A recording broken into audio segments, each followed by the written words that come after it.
Lusat kan? Hai, Assalamualaikum warahmatullahi wabarakatuh. Jumpa lagi Uncle pada kali ini. Nama Uncle Sufyan Ismail, merupakan pengamal perundangan syariah di negeri Sabah, atau lebih dikenali dengan Peguam Syar'i.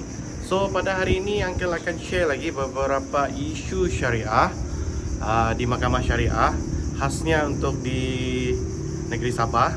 So, hari ini Uncle akan share mengenai cara mengira nasab anak, kenapa perlunya pengesahan nikah.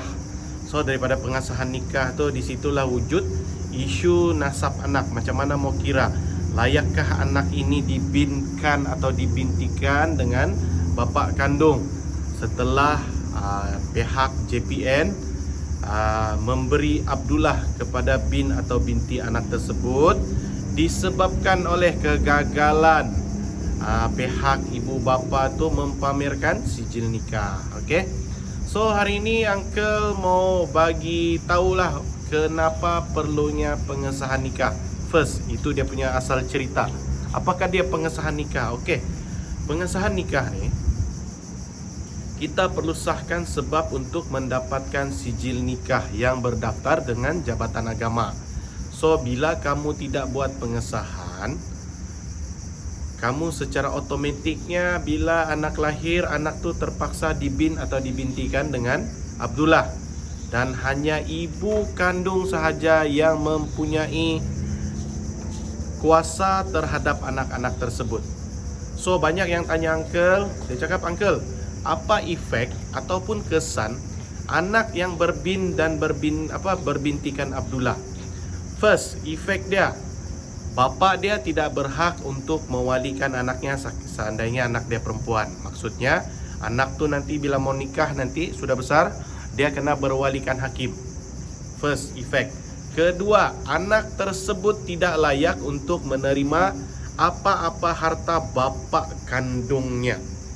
Contoh, bapa kandung dia meninggalkan harta. So, dia tidak layak untuk menuntut harta pusaka tersebut sebab dia bukan anak dinasabkan. Yang ketiga, si ibu tidak boleh memohon nafkah anak terhadap bapa yang tidak dinasabkan. Maksudnya, tidak wajib terhadap bapa kandung dia tu, walaupun bapa kandung tapi tidak dinasabkan disebabkan oleh berbin dan berbinti Abdullah.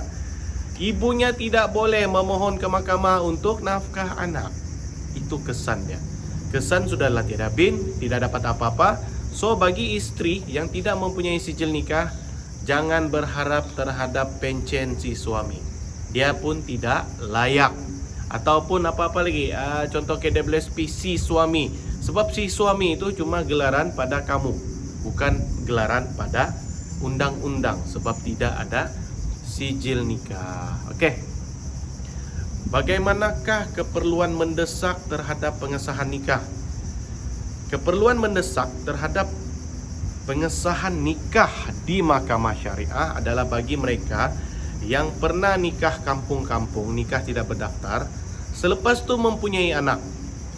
Selepas mempunyai anak, bila mau daftar tu anak kena binkan Abdullah, barulah mau buat pengesahan nikah. Dia cakap dia pernah nikah kampung. So, benda-benda beginilah wujudnya situasi di mana perlunya buat pengesahan nikah, perlunya buat nasab anak. Okey, macam mana keterdesakan terhadap buat nasab anak? Okey, Uncle kongsilah satu cerita. Ini cerita berlaku pada tahun 2000 macam itulah, di mana Uncle punya klien ni, dia pernah bernikah secara tidak berdaftar pada tahun 2002, anda silap Uncle, atau tahun 2001. Cuma dorang ni bukan cakap tidak berdaftar, dorang ni terjebak di dalam sindiket penipuan di Jabatan Agama. Inilah juga masalah yang berlaku pada zaman-zaman dulu ni. Orang awam kita ni ada yang tahu tu sindiket, ada yang tidak tahu tu sindiket. Kan? Tapi kebanyakannya memang tahulah, dorang menggunakan sindiket ni orang dalam konon daripada Jabatan Agama untuk bernikah. Ini jugalah yang masalah berlaku di negara kita nih, di mana sindiket ini dilakukan sendiri oleh orang dalam jabatan agama. Jadi Uncle harap benda ni dapat dipantau lah dengan baik supaya orang awam ni tidak menjadi mangsa penipuan nikah sindiket. Di mana nikah sindiket ni dorang mengeluarkan sijil nikah sementara yang palsu. Jadi itulah menyebabkan dorang nikah. Kita mau tahu orang nikah sindiket ni macam ini. Klien Uncle ni dia telah bernikah kali kedua dengan seorang seorang wanita yang bukan Islam daripada awal asal. Maksudnya mualaf, okey? Apabila dia bernikah dengan seorang mualaf, sepatutnya pernikahan tersebut perlu atau wajib berwalikan kepada wali hakim. Tapi apa yang terjadi apabila dia bernikah dengan sindiket ni, dorang telah dinikahkan, Uncle pun tak tahu berwalikan siapa. Mungkin berwalikan tu imam lah. Jadi keluarlah juga sijil nikah sementara yang tulis pakai tangan tu.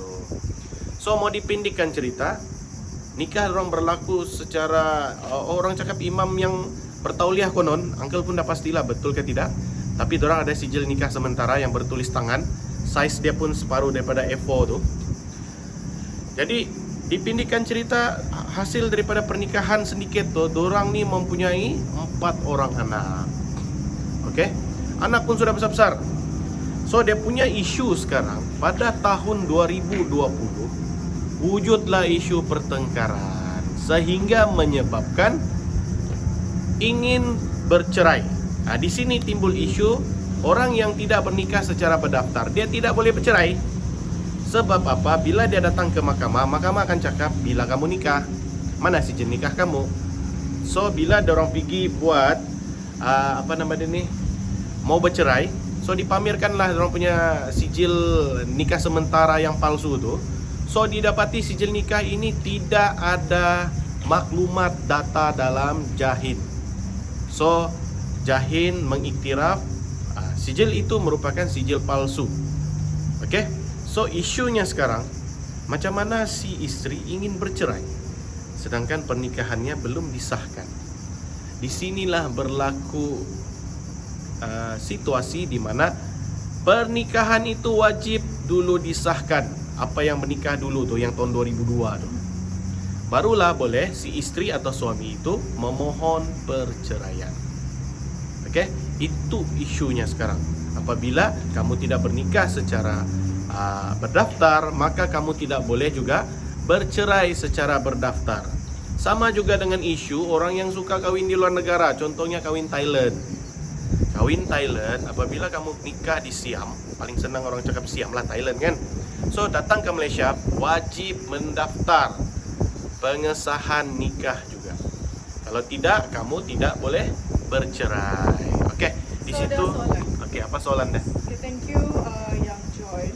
Okay, Siti Aminah pelajar UIA. Ya, thank you Puan Siti Aminah, UIA student. Siok. Kalau ada sijil nikah kurang 3 hari di dalam bulan Kamariah semasa melahirkan anak, tapi menasabkan anak ke ayah kandung, nama ayah kandung, dapatkah tidak Angkor? 3 hari. Tidak dapat, sehari pun tidak boleh. Dia macam ini.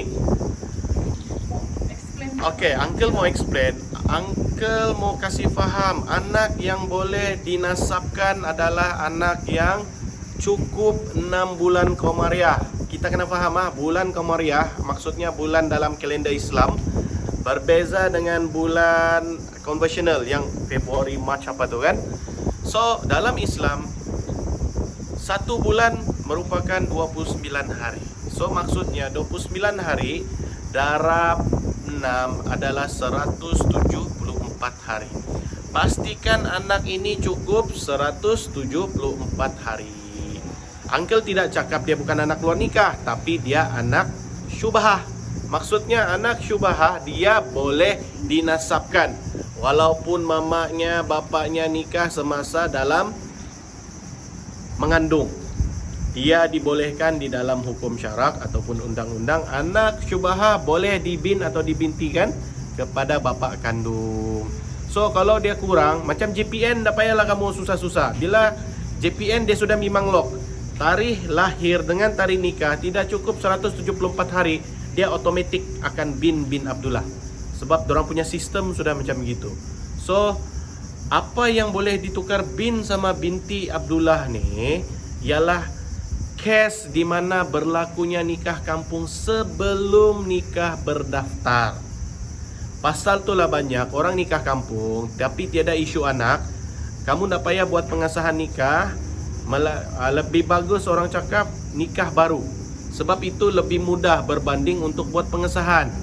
Bagi orang yang tiada isu anak lah, lahir anak semasa perkahwinan terdahulu, iaitu perkahwinan yang tidak berdaftar dengan jabatan agama. Sebab uncle percaya kebanyakan orang yang bernikah kampung-kampung ni dia ada isu wali. So bila ada isu wali ni, selalunya nikah itu tidak sah. Contoh, kebanyakan pernikahan yang tidak sah ni, yang tidak cukup rukun ni adalah disebabkan oleh bernikah dengan perempuan mu'alaf. Sebab perempuan mu'alaf ni kita sudah faham di mana walinya merupakan wali hakim sahaja. Bagi dia punya wali yang tidak masuk Islam lah, contoh bapa dia, adik-beradik lelaki dia, mungkin pakcik dia, tiada yang masuk Islam. So secara umumnya, secara amnya, walinya mesti wali hakim yang perlu dipohon di mahkamah syariah. Maksudnya di sini, bagi mereka yang bernikah dengan mu'alaf tanpa ada wali hakim, pernikahannya tidak sah. So perlu nikah semula. Kenapa kita perlu buat pengesahan nikah? Sebab kita risau macam mana anak yang lahir selepas nikah kampung tu. Itu yang kita risau. Sama ada sah tidak sah dia punya pernikahan, anak ni still boleh dinasabkan anak itu jika cukup 6 bulan. Uncle bagi contoh, orang yang nikah kampung-kampung disebabkan dia mualaf, tapi selepas nikah wujud kelahiran anak sampai 2-3 orang, lepas tu tidak dapat dibin-binkan Abdullah, dibin-binkan bapa dia disebabkan anak tidak sah taraf. Jadi boleh dibuat pengesahan nikah di mahkamah untuk membuktikan pernikahan atau perkahwinan yang dahulu itu wujud. Untuk anak itu boleh difailkan nasab anak. Okey, faham ah? So macam mana cara mau kira nasab anak? Kena ada 174 hari daripada tarikh nikah dan tarikh lahir. Uncle bagi contoh, orang yang lahir 1 hari bulan 1 tahun 2001, contohnya dia nikah pada itu.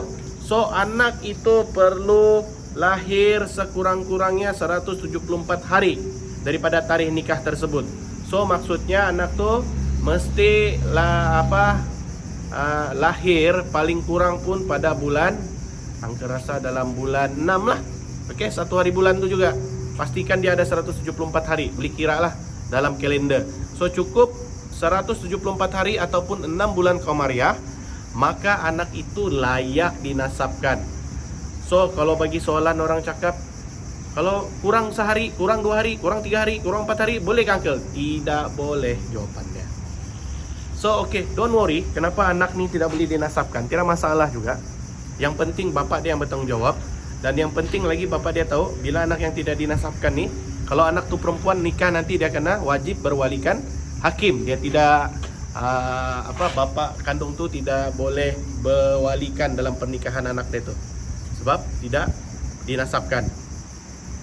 So kesan dia lagi, okey, bagi anak yang tidak dinasabkan ini disebabkan oleh ialah kesilapan ibu bapa dia.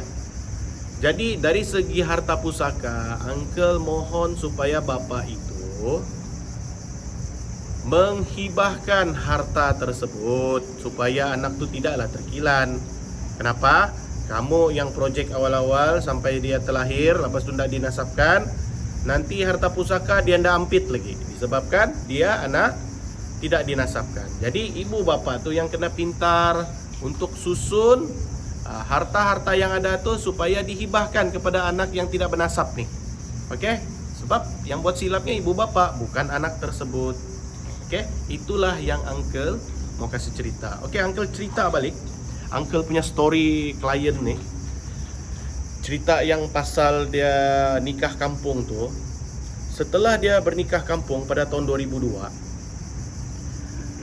dia ada satu isu di mana anak yang terakhir tu terpaksa dibin atau dibintikan Abdullah sebab sistem JPN tu sudah teratur.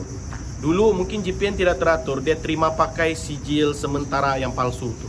Sebab dorang dah boleh detect palsu tu, Pak. Jadi dorang dapatlah bebinkan bapak kandungnya, tapi bila anak yang terakhir ni, dia tidak dapat dibin-binkan Abdullah sebab requirement daripada JPN wajib ada sijil nikah original yang dicop oleh jahin. Cop jahin yang untuk sijil lahir ni, nikah ni, dia selalu akan color, dia bercolor dia punya cop tu. Ada warna-warni. So bila kamu tak boleh dapat, automatically anak tu berbin-binkan Abdullah. Di sanalah isu bapa dia ni kalang kabut mau buat nasab anak. Dalam masa mau buat nasab anak tu, berlakulah pula pergolakan suami isteri di mana si isteri ini mahu bercerai. Isunya di sini, layakkah si bapa untuk mendapat hak jagaan anak? Di dalam isu ini, bapa tu tidak layak selagi mana dia tidak menasabkan anak-anak tersebut dengan dirinya. Bagi mereka yang nikah kampung, hak jagaan anak adalah 100% terhadap ibu dan keturunannya dan keluarga dia lah. So si bapa tidak layak. Jadi mau ndak mau, bapak ni terpaksalah mengesahkan pernikahan dan terpaksalah menasabkan anak. Barulah boleh dia layak untuk membuat tuntutan hadanah. Okey. Jadi isunya di sini bukan lagi pasal pernikahan ni. Sekarang isu dia pasal layakkah si bapa untuk menjaga anak? Jawapannya tidak layak selagi mana dia tidak menasabkan anak-anak tersebut terhadap dirinya. Okey, faham ah? Disitulah kesan terhadap orang suka nikah kampung. Bagi orang awam, terutamanya wanita-wanita, paling senang bahasa Sabah cakap bini-bini di Sabah ni, jangan kamu mau terjebak dalam nikah kampung. Contohnya menghalalkan cara. Sebelum kamu cakap menghalalkan cara, fikir apakah kesannya anak-anak yang kesian. Okey. Contohlah kamu mengandung dalam keadaan kamu nikah kampung. Siapa iktiraf kamu ada suami? Okey. Ada soalan dari Raya Ali. Okey. Ada bayar dendakah tu yang nikah kampung kalau mau buat pengesahan di mahkamah dan seterusnya menuntut fasakh? Yes, bagi mereka yang telah melanggar peraturan dengan nikah kampung tu memang ada denda. Cuma kamu kena faham dalam mahkamah syariah, apabila kamu sudah buat pengesahan, dia tidak didenda pada ketika itu. Dia akan didenda waktu yang lain, biasanya 6 bulan selepas kes pengesahan nikah kamu. Okey, biasanya denda di mahkamah syariah setiap satu kesalahan ni yang mahkamah rendah selalunya RM1,000 maksimal. Dan kamu boleh mohon rayu untuk dikurangkan, okey, kadar denda disebabkan oleh bernikahnya kamu tanpa kebenaran. Bagi yang poligami lagi tu, so dia double lah, okey. So lambat daftar lagi dia denda, okey. So biasanya bila buat kesalahan memang ada denda. Sedangkan orang yang bercerai, melafazkan cerai luar mahkamah pun juga didenda. Kamu akan didenda sehingga RM2,000 bagi yang suka sikit-sikit cerai, sikit-sikit cerai. Laki ini pun lafaz cerai di luar mahkamah, so dia akan didenda RM2,000. RM1,000 adalah bagi kesalahan melafaz, RM1,000 lagi adalah bagi kesalahan lambat daftar lafaz cerai dalam tempoh 7 hari. So kamu akan didenda RM2,000, tapi bukan pada masa cerai PCLM. Banyak lagi orang tanya, Uncle, apa buat PCLM ni, Uncle? Pengesahan cerai luar mahkamah. Short form untuk pengesahan cerai luar mahkamah adalah PCLM kalau di mahkamah syariah. So ada soalan lain lagi? Okey, so Uncle mau terus cerita. Uncle Seterusnya menuntut fasakh dia bilang. Okey. Kalau orang belum apa? Tuntut fasakh ni biasanya yang menuntut ni perempuan kebanyakan, lelaki jarang tuntut fasakh. Tapi mana boleh tuntut fasakh kalau belum? Pengesahan cerai belum buat, tak boleh tuntut cerai. Senang cerita, bukan setakat fasa. Apa-apa cerai pun tidak boleh tuntut selagi mana kamu tidak ada pengesahan nikah. Ataupun senang kamu faham, selagi kamu tiada sijil nikah, kamu tidak boleh bercerai. Okey, kena faham benda itulah. So, uncle pun sudah ajar macam mana cara mau kira nasab anak. Okey. Orang yang boleh nasab anak ni dah semestinya anak bukan luar nikah, anak luar nikah, uncle faham. Cuma anak ini kamu kena faham istilah luar nikah mengikut undang-undang. Anak luar nikah ni anak yang keluar tanpa ada pernikahan. Anak yang keluar dengan pernikahan walaupun dia dalam kandungan itu dianggap anak syubha. Kena beza, jangan salah istilah. Anak luar nikah ni anak yang lahir tanpa bapa mamanya bernikah dalam mengandung kah, okey? So anak yang lahir cukup bulan 6 bulan Kamariah. Uncle nak mau dengar alasan, uncle anak ni sebenarnya dia cukup bulan dia lahir awal, macam mana tu tiada. Dalam undang-undang syarak atau undang-undang syariah, tarikh nikah dengan tarikh lahir cukup 6 bulan Kamariah. Macam mana mau kira 6 bulan Kamariah? 174 hari. Senang. Tidak cukup 174 hari, otomatik orang anak itu tidak layak dinasabkan. So itu kena faham, okey? Apa lagi uncle mau fahamkan mengenai okey? Uncle sudah beritahu kesan anak yang tidak dinasabkan ni tidak layak untuk menerima nafkah daripada bapa kandung. Bukan tidak layak menuntut, mendapat layak, menuntut tu tidak boleh. Sebab apa? Dalam undang-undang kita tidak boleh tuntut kepada bapa tidak sah taraf. Tapi kalau bapa dia willing to give, itu adalah yang sebaik-baiknya. So siapa yang perlu buat action tu untuk pengesahan? Okey, di dalam membuat pengesahan, tuntutan, permohonan, yang perlu membuat adalah pihak-pihak. Jangan tunggu suami, isteri pun boleh buat. Jangan lagi ada persepsi di mana siapa yang buat permohonan dia kuno yang bersalah. Tidak ada. Contohnya dalam bercerai, saya tidak mau pergi mahkamah, kau yang kasih cerai saya. Bertolak-tolak, kamu tidak bercerai lah. Kalau dalam pengesahan ni pun tidak semestinya mau tunggu suami, isteri juga boleh bertindak di dalam membuat tuntutan ataupun permohonan. Okey, jangan tunggu dua-dua. Satu orang juga boleh bertindak. Cuma uncle advice, ini uncle mau bagi tips yang paling berguna kepada wanita lah. Sebab apa? Kebanyakannya uncle faham kamu buat tuntutan pengesahan cerai luar mahkamah disebabkan oleh fakta yang berlaku. Laki kamu telah menceraikan kamu di bilik. Contohlah dia ni lafaz secara lisan, aku ceraikan kau dengan talak 3. Ini yang paling berat lah. Talak 1 ke talak berapa. Selepas tu si bini ini pun pergilah bikin tuntutan di mahkamah. Dia bagi tahu tulis sana dalam dia punya penyata tuntutan bahwasanya sekian hari bulan bertempat di dalam bilik rumah kami di mana-mana.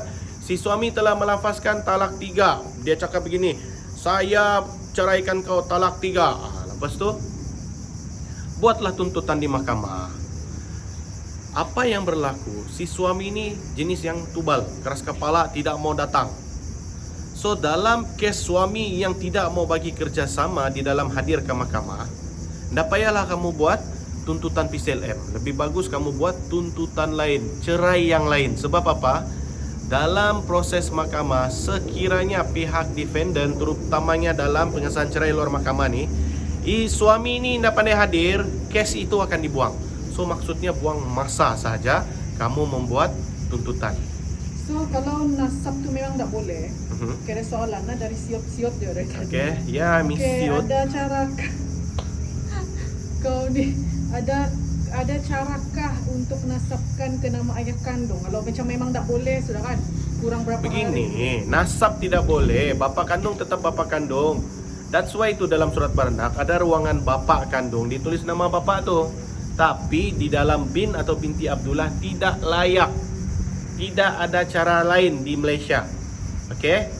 Sebab apa? Itulah adalah undang-undang syariah untuk membezakan antara anak nasab dan bukan. Okey?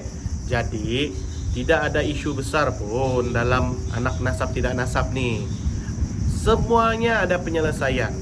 Contohnya mau kahwin anak perempuan, anak yang tidak bernasab, boleh wali hakim. Contohnya tidak dapat harta harta pusaka, boleh buat hibah. Okey? Apa lagi masalah dia? Ndak boleh tuntut nafkah kepada bapa. Iyalah, itu ndak ada cerita lah. Sebab apa? Dia bukan bapa dinasabkan. So mamanya lah kena berusaha untuk bagi nafkah.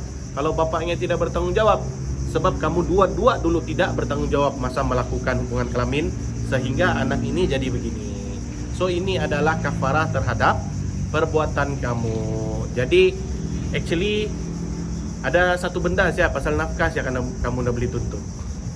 Yang lain semua ada solution dia. So don't worry pasal benda tu. Apa yang perlu kita fokus adalah jangan nikah kampung. So bagi mereka yang sudah terlanjur sehingga mengandung, kawin segera. Itu caranya. Okay? So uncle, itulah solution yang the best. Okay? Jangan lagi mau tunggu perut tu besar sampailah anak tu tidak dapat dinasabkan. Okay? Bagi mereka yang terlanjur lah, uncle punya advice. Okay? Jadi uncle harap video kali ini atau live kali ini kamu faham mengenai macam mana mau kira nasab anak, yaitu 174 hari daripada tarikh nikah. Okey, tarikh nikah sehingga lahirnya anak, 6 bulan Qamariah. 1 bulan Qamariah Islam bersama dengan 29 hari. Lain dengan yang konvensional, kita ada 31, 30, ada 28 kan. So bulan Islam dia memang 29 hari dalam sebulan. Boleh cek dalam kalender Islam. Okey, yang itu. So kena ingat perbezaan di antara anak luar nikah dengan anak syubhah. Anak syubhah ni adalah anak yang cukup 6 bulan Qamariah di dalam tempoh pernikahan. So Kalau anak tanya apa? okey. Kalau anak tanya, "Pak, kenapa aku bin Abdullah begini, pandai-pandailah kamu. Kamu sudah tahu kamu dah boleh berbinkan bapak. So kamu selitlah nama kamu sama anak kamu tu panjang sikit nama kamu. Contohlah kan. Kasih buatlah macam gitu supaya aib kamu pun kurang." Okay?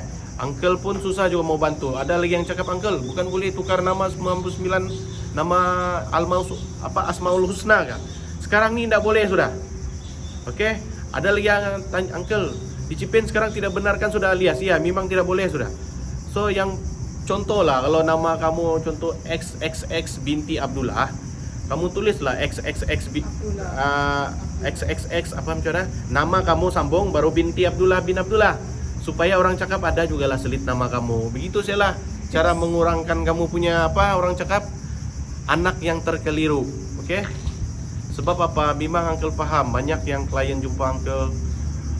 Uncle malu bang uncle bila anak sudah pandai bertanya.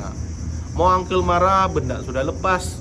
Jadi apa uncle punya advice adalah bila jadi begini kamu kena kena pandailah main dia punya emosi dengan taruhlah nama kamu depan-depan juga kan, combine nama anak tu begitu sajalah. So dia punya cerita asal bukan itu. Jangan sampai wujud anak luar nikah. Okey, jangan involve dalam nikah kampung. Wanita-wanita, bini-bini di Sabah jangan terpedaya dengan bakal laki yang memajal nikah kampung, terutamanya yang berpoligami. Kalau dia betul-betul mau berpoligami, biarlah nikah yang berdaftar. Jangan sampai nikah tidak berdaftar akan efek terhadap anak kamu di kemudian hari. Okey, sebab kita tidak tahu. Kita bukan mau cakap suami ini jahat, tapi kita tidak tahu ajal tu bila. Jadi uncle berharap isu kes nasab anak berbin-binkan Abdullah, kamu kena clear. Anak tu perlu cukup 6 bulan Qamariah, 174 hari daripada tarikh nikah hingga ke hari kelahiran. So selain daripada tu memang tidak boleh dinasabkan. Okey? Uncle harap explanation uncle pada hari ini bagi manfaat kepada semua orang Islam, amnya untuk Malaysia, khasnya untuk negeri Sabah. So uncle harap di Sabah ni jangan lagi involve dalam nikah kampung. Okey? So kita jumpa lagi pada sesi sharing yang akan datang dalam isu-isu syariah. Uncle ucapkan Assalamualaikum warahmatullahi wabarakatuh. Jumpa lagi. Oke, kepada yang join, thank you very much. Siapa yang ada soalan boleh tanya pada sesi live. Ya, so boleh join Uncle punya grup lah, grup Telegram, oke? Ada satu soalan last, boleh jawab? Oke, boleh. Teruskan. Macam mana pula kalau orang yang nikah kampung, Okey. saudara tidak daftar pengesahan nikah, bercerai pun tidak daftar, Aha, kahwin jadi? lagi, sahkah nikah itu atau tidak? Sah nikah tu bila kamu nikah di pendaftaran. Maksudnya bila nikah di Jahin. Tidak, Pak, maksud dia kan bagi perempuan, Pak, dia cakap. Begini, Dia first kahwin, dia kahwin kampung, lepas tu dia bercerai pun cerai kampung je, lepas tu dia kahwin lagi next. maksudnya yang sebelum-sebelum tu memang enggak lah. Yang akan sah yang berdaftar. Itulah masalahnya. Perkara yang tidak berdaftar ni tidak sah. Yang sah ni yang berdaftar. Maksudnya sekarang, kesianlah anak-anak yang hasil daripada yang tidak sah bernikah, cerai pun tidak sah. Dari segi hukum, bila itu nikah cukup 5 rukun, dia sah. Cerai pun sah dari segi hukum. Masalahnya dari segi undang-undang. Macam mana mau cakap kau kahwin, macam mana mau cakap kau cerai. Tidak ada pembuktian melalui dokumentasi. Tapi biasanya orang akan abaikan lah. Kalau mau buat secara official untuk bertanggungjawab terhadap anak-anak tu, karena buat pengesahan, karena buat juga perceraian tu balik. Pengesahan perceraian tu. Kalau sebagai perempuan jangan ambil remeh lah benda-benda Yes, ni kan. maksudnya janganlah. Oke, Uncle harap jumpa lagi pada next sharing. Assalamualaikum warahmatullahi wabarakatuh.